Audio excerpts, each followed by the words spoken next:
I think we've seen that science has become more important in our society. Science has always been a way of knowing the world, of understanding our place in it. Throughout our history, science has played that role. And as the world has become more challenged and there are more crises to manage, we've seen science come to the fore to provide the evidence for society leaders, for people on the ground, to make decisions about how they respond to these challenges. So in my mind, the value of science is really increasing on a day-to-day basis. That then calls into question, well, what role do scientists play in this massive change that we need to effect?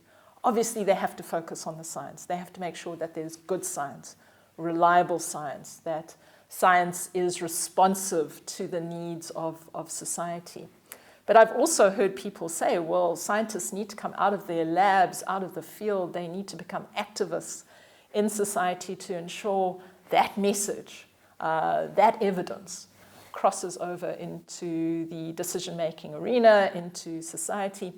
And there, I would agree, only up to a point. I think there are some scientists who are well-placed to adopt that kind of position of science communicator, of networker, but many scientists are not. And the pressures of being a scientist these days with limited resources, the huge expectation of publication, means that many scientists physically cannot play that role, because if they're going to produce the good science, they need to focus on getting that done. So the question is, the gap remains. The world of science on one side, the world of policymaking on the other.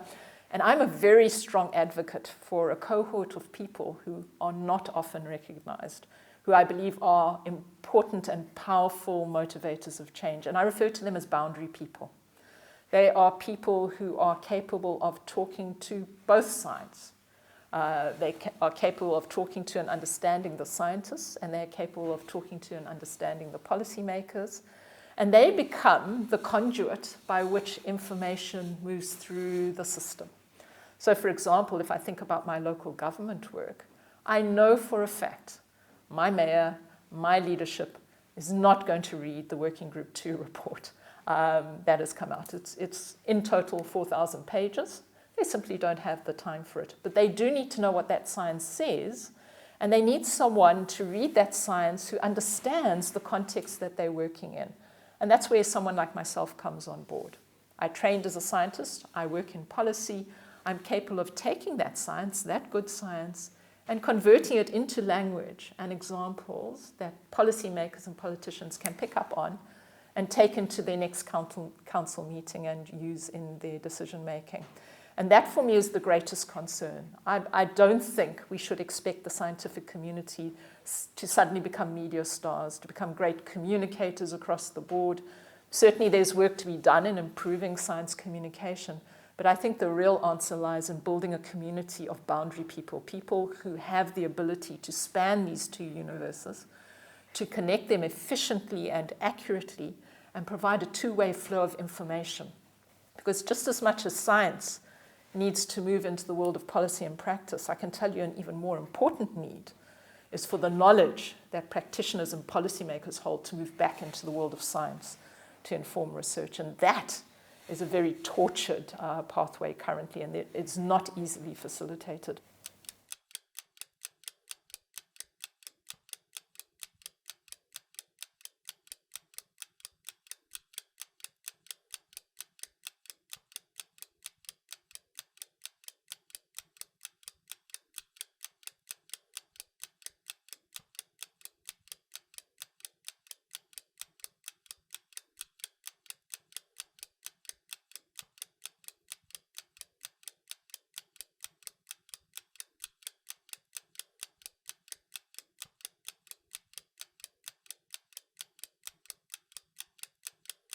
So in terms of the work that we've done over the last 3 decades in the biodiversity space, that's really focused on the issues related to the Durban Metropolitan Open Space System.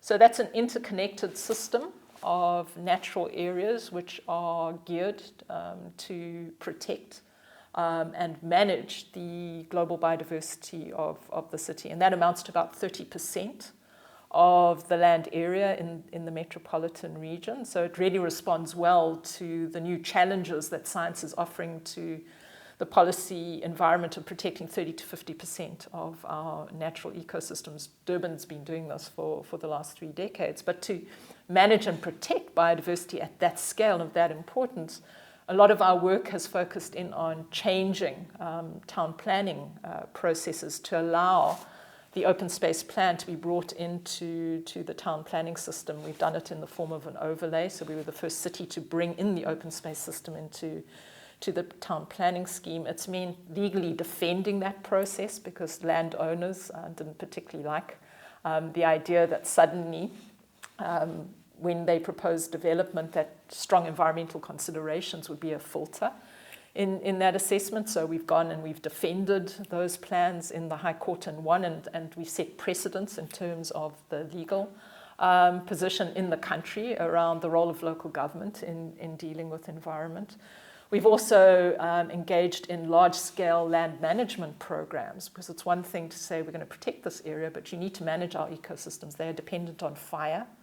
And so we've got a process where we've worked with various NGOs around working on fire programs, where we go and we burn our grasslands to ensure their viability.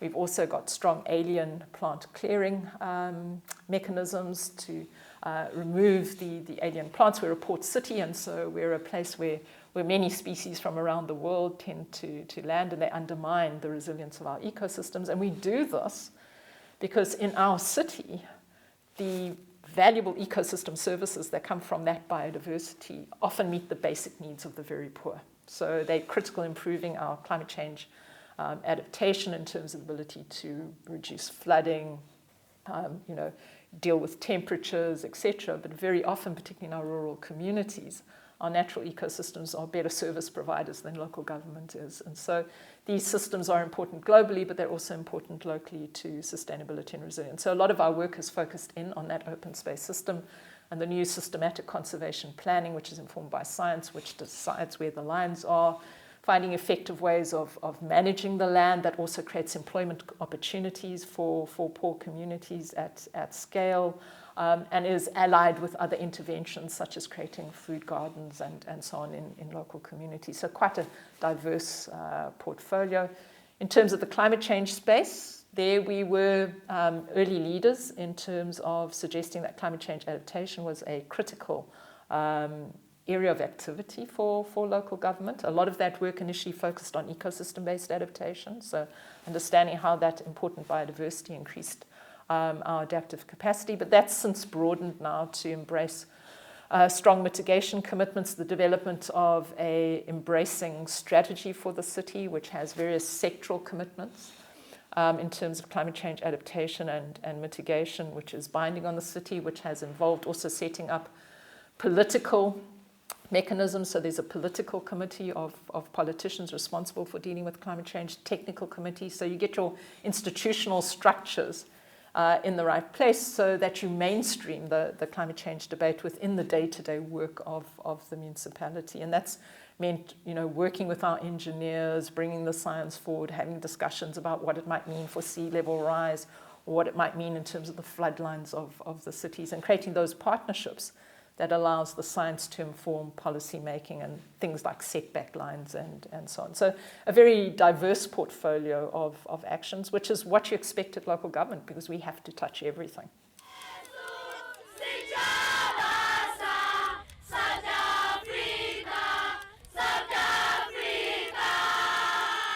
This is the Luganda School project, which forms part of the broader Community Adaptation Plan program. Communities have to deal with climate change impacts firsthand. It is therefore important that we assist these communities in adapting to climate change. In Durban, we'll experience more heavy downpours of rain, and hence capturing this water is essential. Before the project began, the community food garden and other food gardens in the area did not have enough readily accessible irrigation water, as well as the fact that after heavy downpours of rain, the school grounds were being eroded and the school was often flooded.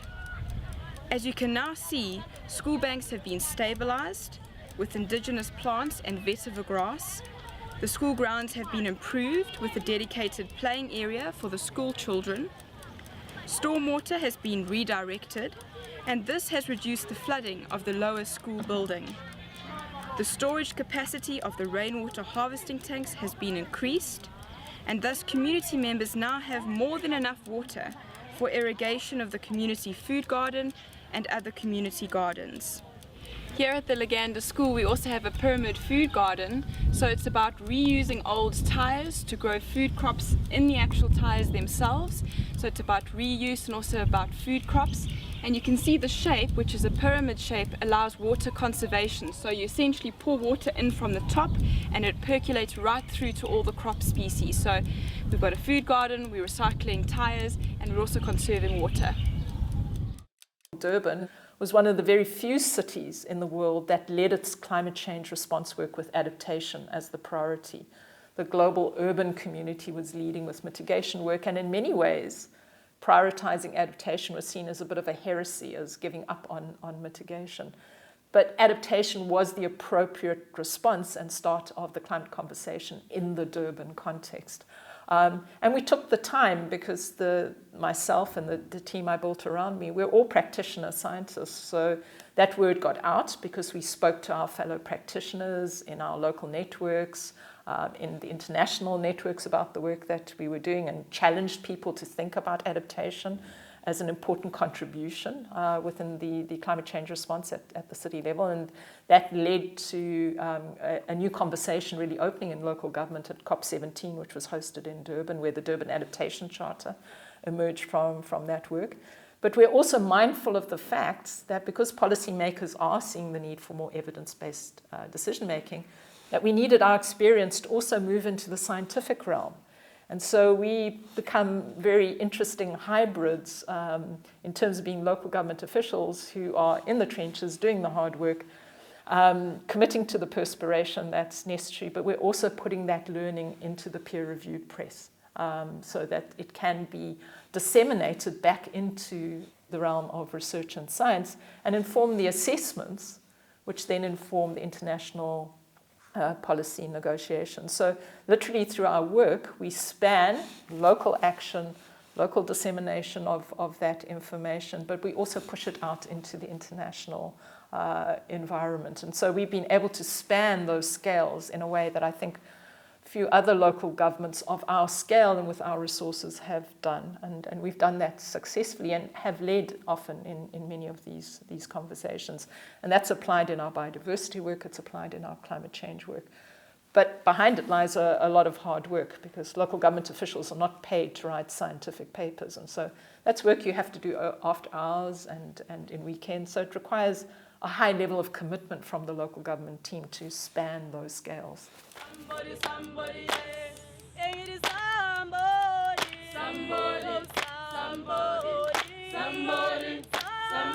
We're here at the nursery of the Buffelsdraai Reforestation Project, which is situated in the Buffelsdraai landfill site.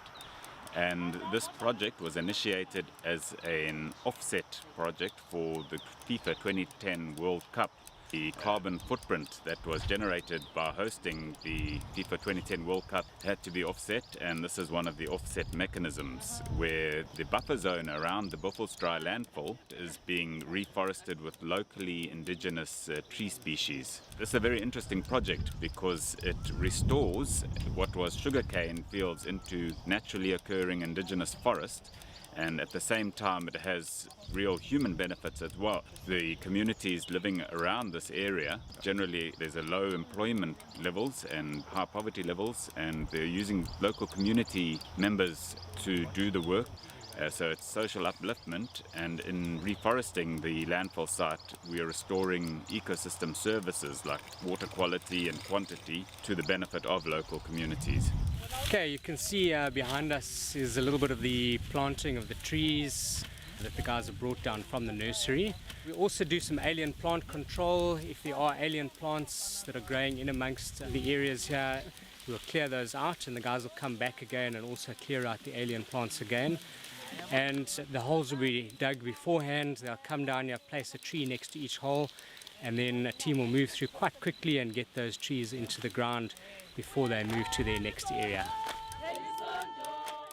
The problem with boundary makers is or boundary peoples, we don't train them.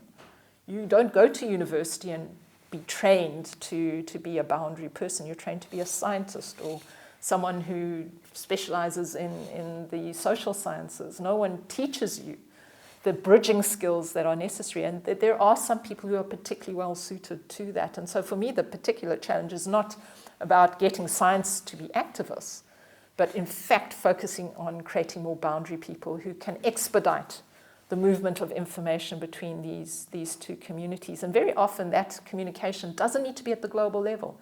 It doesn't need to be a headline in major international newspapers or grab the cover of Time or being a trend on Twitter. Very often that effective communication needs to be one-on-one at a local level to ensure that decisions are made in different ways, in real contexts, in real people's lives. So for me, that's the important thing, is where are these boundary people? How do we support them? And how do we train more of them to allow this free flow of information between the two universes? Just picking up firstly on the direct question to myself, the beyond GDP, I think that comes from a realization in this assessment cycle that we focus much more on system relationships, that there aren't single metrics that give us a good measure of the challenges and opportunities in the world. And certainly that looking at indicators that will allow us to assess well-being would allow us to draw on board not only equity and justice issues, but if you look to the Working Group 2 report, one of the key narratives we offered the world was that you can't compartmentalize climate away from societal issues such as development pressures and impacts on the natural system. So when one thinks of well-being, we achieve that not through just simple measures of economic progress, but are my livelihoods, which are dependent on natural systems in many parts of the world, like Africa, where I come from, are those impacted? That would certainly impact on my well-being. My access to governance structures is also an important part of my well-being. My agency in decision-making, resource allocation, and would allow those broader conversations that are emerging in our assessment to be considered. And I think that's what we are saying, is that the scenarios, as much as possible, need to reflect the kind of complexity in the real world. And just to the questions, I've spent my entire career working in the boundary space between the worlds of science and practice. And when I started out in the gap between those two worlds, they were very far apart.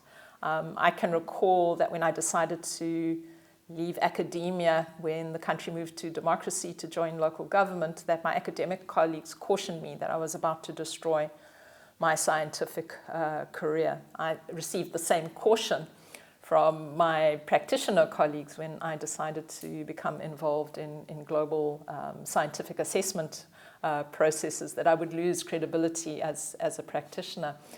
What I have seen is those two worlds are coming closer and closer together. So it's becoming easier and easier to bridge them. And for me, that's really important, because we can only move forward on the basis of knowledge, and we can only move forward on the basis of very diverse knowledges coming together to make something more powerful than they can make by themselves.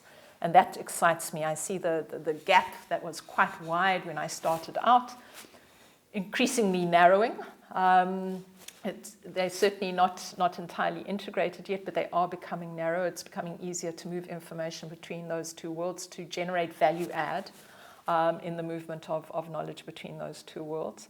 And I think that comes from being an agent for change in both worlds. In the scientific world, really asking science to be mindful of reality, a reality on the ground which might not gel with what science is pointing to as the necessary actions. Something that may be scientifically feasible or technically feasible might not be socially acceptable. It might not be economically feasible. And so really urging the scientists to ground truth through communication with practitioners, the work that they're doing, but at the same time encouraging practitioner colleagues to no longer be afraid of the science, to think that the science belongs to someone else, to know that they in themselves are scientists. Because science is just simply a way of knowing the world, and practitioners know the world in a very specific way, to feel confidence in that knowledge, to feel empowered by that knowledge, to feel positive about it, and to ensure that that knowledge is also shared not only amongst the practitioner cohorts, but to reach across to scientific colleagues to share that information with them. So for me, I really take hope that these two worlds are coming closer together and that we'll be able to use those knowledges more productively as a result.